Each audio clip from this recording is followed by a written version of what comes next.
Hello, ladies and gentlemen, welcome back to Premier League Fantasy Football and welcome to my video. In today's video, I want to look at my team going into Game Week 3. But before that, let's have a quick look at Game Week 2, see how well my team has performed. Now, if you are new to the channel, please do subscribe and drop a like in the video as it helps my channel out a lot. Hopefully this video will get up to about 150 likes, that would be incredible. So, as you can see, for Game Week 2, I got another 74 points. So, a really good start to the Premier League season. I'm inside of the top 300k. But a lot of things can happen and a lot of things can change very, very quickly. One bad game week, I'm in the millions. If you're in the millions right now, one good game week, you'll be around the top 100k or so. So, a lot of things could happen, a lot of changes could be made. But yeah, looking at this team, went with the 3-5-2 formation. I banked the transfer in Game Week 2, so I have 2 free transfers in Game Week 3. And I already made an early transfer to this team. We'll talk about that in a second. So, as you can see, Ramsdale in goal with only 1 point. Kind of expected Leicester City to do well here and score against them, and that's what happened. Trent, only 3 points there. Got some couple of bonus points. He played really well. Liverpool played really well against Crystal Palace, but they drew against them 1-0 and 1-1-all. For James, he scored a decent goal. You know, continued to bring the points, but yeah, Chelsea did not keep a clean sheet. That game was actually really good to watch. And yeah, James continuing on with that run and bringing some points in. Cancelo with an assist and a clean sheet with 11 points there. Neto, disappointment again, only 3. He had a really good chance in basically both games. Could have scored, did not happen. Salah was more vice, he only got 2 points. Martinelli though, with a couple of price rises helping me out here, continuing to be consistent. 8 points from him. Bailey with only 1 point, was on the bench, only played around 12 minutes for Aston Villa against Everton. That is not enough. I went for him to take a little bit of risk. Cheap player. It's time to go. But Luis Diaz there with a lovely goal against Crystal Palace with 9 points. Helped out a lot with the rankings. Jesus there against Leicester City. 19 points, 2 goals, 2 assists. Fantastic. He played really well. He could have got more goals. Oh, he's on. This guy is on fire. He actually played decently well against Crystal Palace as well, and he's got very good fixture next and afterwards as well. Haaland was my captain. Got an assist. 10 points. Got a couple of price rises as well, so really good for the team value. So as you can see, I went with a 3-5-2 formation. It worked out. Continues to work out well. I could go back to the 4-4-2 formation, which I'm thinking to do in Game Week 3. So 74 points. I've got 1 million in the bank. Perfect start. So let's move on to Game Week 3. Now, as you can see for Game Week 3, I got 1.5 in the bank. And yes, I made an early transfer. I'll talk to you guys about that in a second. So Ramsdale in goal against Bournemouth. This is a very, very good fixture for Arsenal to not only keep a clean sheet but score a lot of goal against. But you never know what can happen, right? So I'm hoping that he does well. Trent against Manchester United away.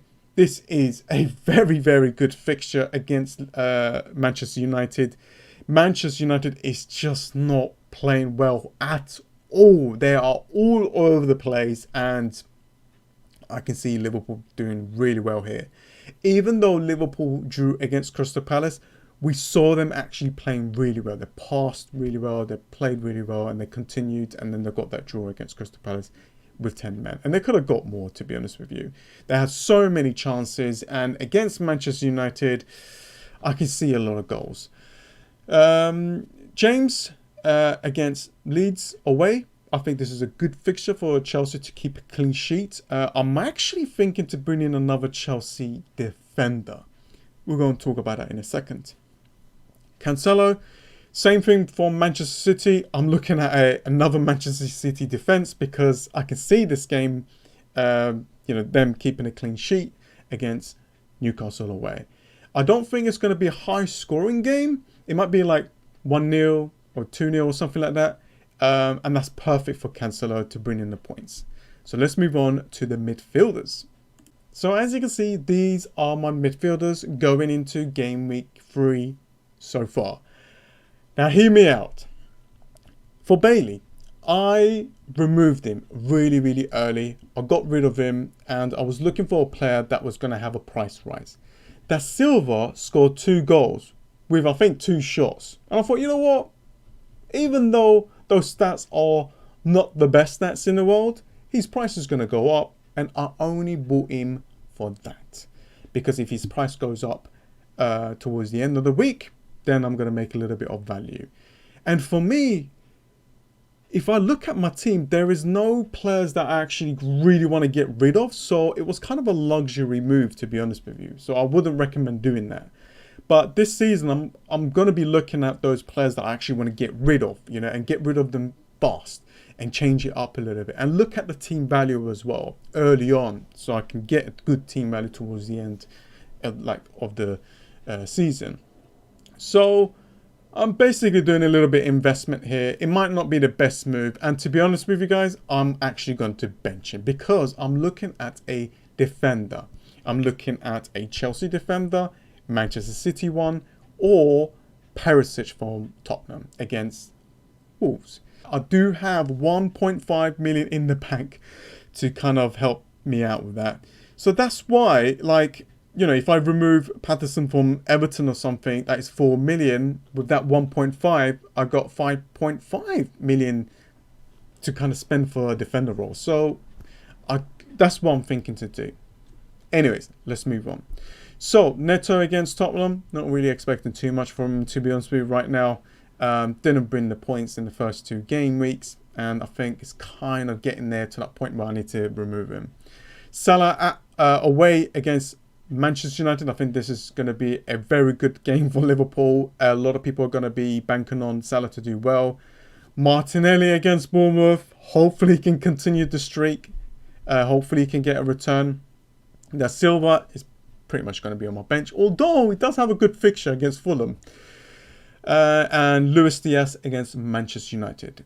With Nunes getting himself a red card, I don't see any rotation. And if we look at the attack, I'm actually thinking to captain Jesus against Bournemouth. He has been fantastic for Arsenal.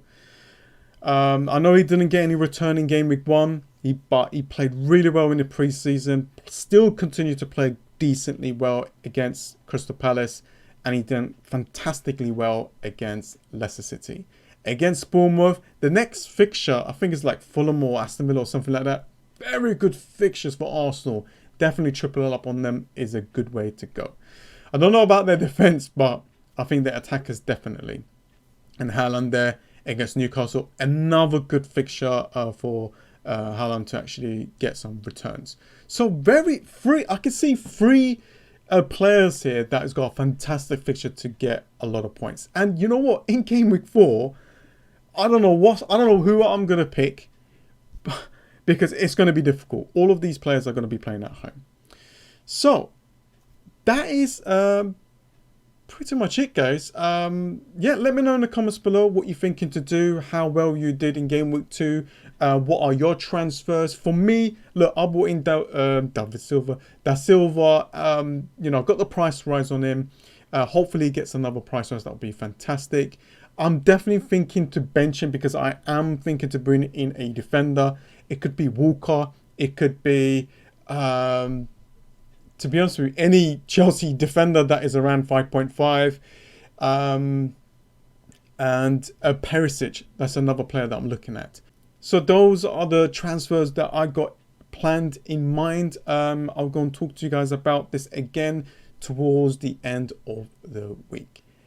Thank you so much for the support, guys. I do really appreciate it. I love this game. It's a hobby of mine. It's something that, you know, I love doing, and, you know, I'm just posting videos here and there to enjoy the game with you guys. And when you guys support, like how you did in my last 2 videos, it helps me out. It motivates me to do more.